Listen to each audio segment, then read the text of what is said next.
경환아, 이게 가끔씩 갑자기 급하게 연락이 올 때를 보면은 대부분 다 이제 의뢰하시는 분들이나 아니면 납세자 분들께서 세무서에서 뭐 과세, 그러니까 돈 내라고, 세금 내라고 연락이 오거나 아니면 기존에 한 신고가 잘못됐으니까 신고를 다시 하라고 이제 연락이 와서 다급하게 연락이 오는 경우들이 종종 있거든. 그러면은 뭐라고 답을 먼저 해줘야 될까? 사실 세무서는 연락이 안 오는 게 제일 좋은 거야. 세무서와 세무사는 별로 그렇게 연락을 안 하는 게 그냥 무난히 조용히 있는 게 중간이라도 가고 그냥 얘가 괜찮게 하고 있구나 생각할 수 있는데, 사실 세무사는 뭐든지 연락할 수가 있어요. 뭐 자료 주세요, 뭐 하세요. 어차피 때마다 신고 때가 되면 우리가 연락을 드려가지고 자료를 받고 하고 있는데, 세무서는 나한테 직접 연락 오면은, 심지어 내가 세무사를 고용하고 있는데 직접 연락이 오면은 보통 안내문 아니면은 지금 형이 얘기한 추징이란 말이야. 그렇지.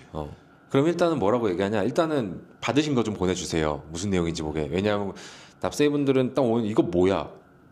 일단은 세금 내라는 것 같은데 이게 왜 나와? 잘 모르신단 말이야. 이게 무슨 세목인지도 잘 모르시는 분들도 있어. 그래서 일단 보여주세요. 라고 한 다음에 어떤 내용인지 보고 대응을 하죠. 우리가 당황하면 끝나는 거야. 우리는 일단은 뭐든지 달라고 해야 되잖아. 그렇지. 봐야지.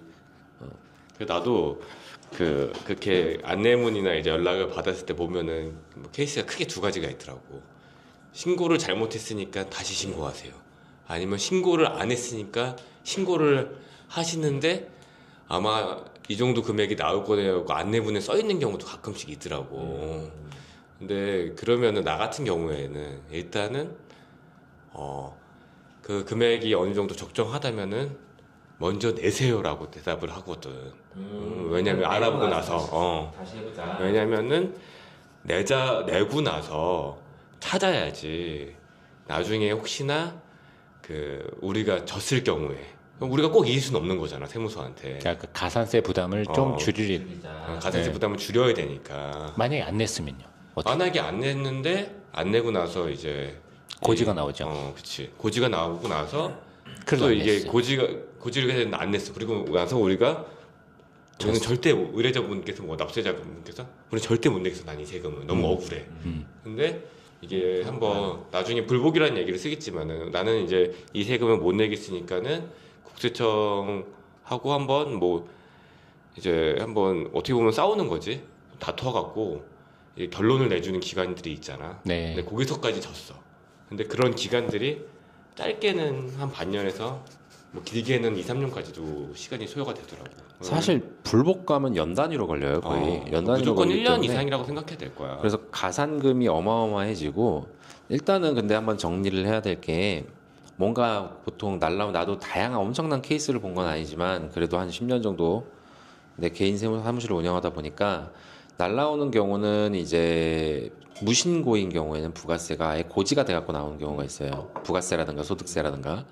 근데 그런 경우에는 기간을 어느 정도 줘. 그러니까 날라오고 나서 뭐 이번 달 말까지 요거 납부하세요라고 해갖고 거기까지 가산금을 계산해갖고 주는 경우가 있어요. 근데 그런 경우에는 그 사이에 솔직히 기장 쪽이기 때문에 대응을 할 수가 있어. 우리가 자료를 다 갖고 있으니까.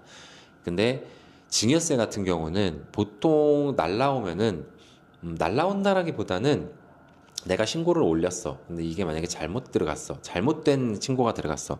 그러면 무조건 과세하기보다는 연락을 먼저 해요.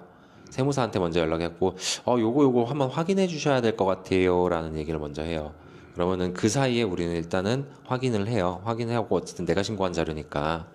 근데 일단은 보통 연락 오는 거는 신고 마감 기간이 지나고 나서이기 때문에 일단 그거를 무조건 먼저 낼 수는 없어요. 그렇지. 낼 수는 없는데, 지금 형이 얘기한 케이스는 아무래도 그 증여 조사라든가 뭐 양도 조사 쪽으로 해가지고 무조건 과세가 돼버린 상황인 것 같아. 맞아. 과세 내가 얘기하는 거는 아까 이제 용어가 어려워지니까는 일부러 그런 표현을 안 썼는데. 이거는 시점별로 구분을 해야 되는데, 요건 사실 일반 납세자분들께서 이해하기는 좀 어려우실 것 같고, 이 시점까지 구분하는 거는. 그렇지. 근데 형 말도 일리가 있는 게, 일단 날라오면 먼저 낸 다음에 그 다음에 이게 잘못됐다라는 그렇게 과세되는 경우에는 본인도 어디서 뭐가 잘못됐는지 인지를 못하는 경우가 많기 때문에 일단 내고 그 다음에 수습을 해가지고 다시 이만큼은 잘못 들어간 거니까 이만큼 너무 많이 가져간 거니까 좀 돌려주세요라고 뭐 경정 청구를 한다든가 뭐 거기서 이제 더 나아가면은 이의제기나 불복을 한다든가 그럴 수도 있는데 사실 이거는 세무사마다 대응 방법이 다른 것 같아요. 왜냐하면은 보통은 최초 신고가 제일 허술하게 관리해. 그렇지. 만약에 신고가 들어갔던 게 너무 많이 냈어요. 다시 돌려주세요 하면 그 다음은 또 꼼꼼하게 봐. 그래서 그런 부분에 대해서는 세무사마다 나는 이게 더 나은 것 같아. 아니면은 형 말대로 일리가 있으니까 가산금 좀 줄이려면 빨리 일단 납부부터 하고 납부하면 이제 납부불성실 가산세는 안 나오니까 그렇지. 그걸 아끼자라고 하는 분도 있을 거야. 그리고 상황마다 다를 거고 만약에 납부불성실 가산세가 한 하루에 100만 원씩 늘어나. 그럼 빨리 그거부터 줄여야지. 근데 납부불성실 가산세가 한 1,000원, 2,000원? 그거밖에 안 늘어나. 그러면은 줬다가 다시 돌려받는 건 힘들기 때문에 일단은 좀 더 꼼꼼하게 따져보고 요거를 아예 취소를 시키자라는 방향으로 선택할 수도 있겠죠. 맞는 말. 그러니까 일단은 내가 말한 취지는 일단은 보통 양도소득세 같은 게 이제 그렇게 세무서에서 거세예고 통지문이 날라오면은 보통은 이제 우리가 신고를 한 자료들이 아닌데 이제 다급하게 이제 그런 안내문들을 받고 우리한테 물어보는 경우거든. 그러면 이제 사실관계를 간단하게 파악한 다음에 만약에 이게 납세자가 분이 잘못 신고한 게 맞아. 네. 잘못 신고를 안 했거나 해야 되는 건데 무신고가 많죠. 대부분 무신고가 많을 거야. 이럴 경우에는 케이스마다 만약에 다 따져봐야겠지만은 보통 대개 경우에는 어느 정도 추징 금액이 대략 맞다고 생각하면 일단은 납부한 다음에 찾아오는 방향으로 설정을 해야지 아까 말한 가산세 같은 부분들을 좀 줄일 수 있을 것 같아요. 네, 그래서 이 가산세 얘기를 조금 간단하게나마 좀 해야 될 것 같아. 얼마나 늘어나는지 도대체. 근데 만약에 진짜 우리가 원래 정말 정확하게 내야 되는 세금이 100원이었어. 근데 100원을 그냥 가져간다고. 그치. 100원을 가져가는 거야, 간단하게. 네. 근데 이제 이거를 신고를 만약에 안 했었어. 그럼 일단 무신고로는 20원을 먼저 내야 되는 거잖아. 무신고 한번 맞아 마이크 우리 적응이 안 되네. 일단 사례를 아예 신고를 안 한 경우, 그치. 그리고 신고는 했는데 안 낸 경우, 그리고 100원 신고해야 되는데 덜 신고한 경우, 80원만 신고한 경우, 이렇게 뭐 예를 들어서 그렇게 나눠보는 게 좋을 것 같아요. 왜냐하면 우리는 이 얘기하면 아는데 보시는 분들은 그거를 섞어서 얘기하면은 구분이 안 가. 그래서 일단은 신고를 아예 안 한 경우부터 한번 얘기해줘요. 일단은 신고를 안 했다. 그러면은 신고를 하는 순간 무신고 가산세에 대해서 20원을 내야 되지. 그러니까 20%, 100원의 20%인 20원이 일단 먼저 부과가 된다는 거죠. 그렇지. 근데 그거는 이제 피할 수가 없는 부분이지. 어떻게 보면은 신고를 안 했었으니까. 의무 위반이니까. 그리고 나서 이제 1년이 시간이 지나갈 때마다 100원에 한 연에 8%씩 납부불성실 가산세가 나오는 거지. 10.8% 아니에요?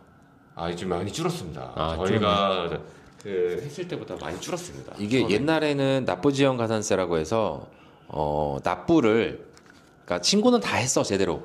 근데 납부를 안 했어. 그러면은 이자의 개념이야. 네가 나한테 국세청 입장에서 네가 나한테 돈을 줘야 돼 100원을. 근데 안 줬잖아. 그럼 여기에는 당연히 이자가 붙어. 그 개념인데 요게 만분의 3이라고 해서 한 11% 가까이 됐는데 그게 만분의 2.5로 줄어가지고 한 8%, 9% 뭐 이 정도로 줄었을 거야. 그래서 납부지연 가산세는 두 가지가 있다는 거 설명을 한번 해야 될 것 같은데 신고를 아예 안 했을 때 가산세가 있고 납부를 안 했을 때 가산세가 있는데 납부를 안 했을 때 가산세는 보통 가산금이라고 불러요 우리는. 명칭은 가산세로 돼 있는데 구분하기가 좀 헷갈리고 뭐 정말 복잡하면 납부지연 가산세 납부를 안 했을 때는 우린 이자를 내야 된다. 그러니까 채권이잖아 채무고. 그렇지. 국세 채무니까 채무에 대한 당연히 이자가 붙으니까 납부 안 하면 이자가 붙고 신고 시기를 놓치면 가산세를 낸다. 이렇게 생각하시는 게 좋을 것 같아요. 여하튼 간단하게 얘기하면은 아까 얘기하는 납부지연에 대한 가산세는 1년에 8%대. 그러니까 100원을 만약에 내야 되는데 그거에 대해서 뭐 늦게 냈다, 안 1년 동안 안 냈다. 냈다.